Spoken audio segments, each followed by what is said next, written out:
હાલો રામ રામ સીતારામ જય માતાજી તમામ યુટ્યુબ ફેમિલી મિત્રો. તો કેમ છો બધા ખેડૂત મિત્રો? મજામાં જશો ને હું છું આપણો મિત્ર ભાવેશ. મિત્રો આજે આપણે ઘઉંમાં દવા છાંટવાની શરૂઆત કરી દીધી છે. તો મિત્રો આમાં શેની દવા છાંટી રહી છે એ પણ હું તમને દેખાડીશ. તો મિત્રો અત્યારે આમાં ઘઉંમાં એડું આવી જાય છે. તો ખાસ કરીને મિત્રો જે ખેડૂત મિત્રો ઘઉંનું વાવેતર કર્યું એને તો જોઈ લેવું કે એડું આવી ગયેલી છે. અને મિત્રો એડું કઈ રીતની જોઉં છું એ પણ હું તમને આગળ દેખાડું છું કે તમને કઈ રીતનું ચેક કરું. તો ચાલો હું તમને દેખાડું કે આપણે એરામાં હોય તો કઈ રીતની ચેક કરવી. મિત્રો આ રીતનું પાંદ તમે જોઈ શકો છો કે આ રીતનું પાંદ સૂકી જેલું દેખાતું હોય છે.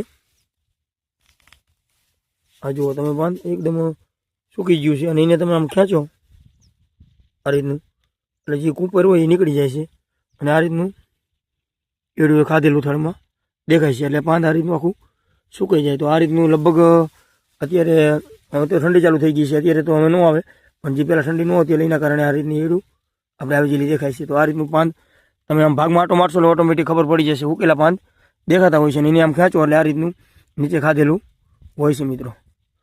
તો મિત્રો અત્યારે કંઈ ગમે તે સારી પ્રોડક્ટ ગમે તે એડું માટેની મારી દેવી, જેવી રીતે એમાં મેન્ટેન બેન્જો છે, પછી કોઈ પણ ગમે તે એડું માટે ગમે તે હાલ એમાં કોઈ ખાસ જોવાનું ન હોય. એડું માટે તે ગમે તે દવા હોય તો ચાલે.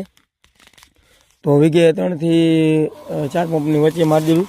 મિત્રો આ ઘઉં અત્યારે આપણે કમ્પ્લીટ 1 મહિનાના આજે થયા છે. જે આજે તારીખ પણ 9/1/2026 થઈ છે.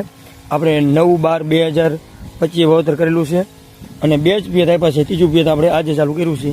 2 જ પિયતના મિત્રો ઘઉં છે.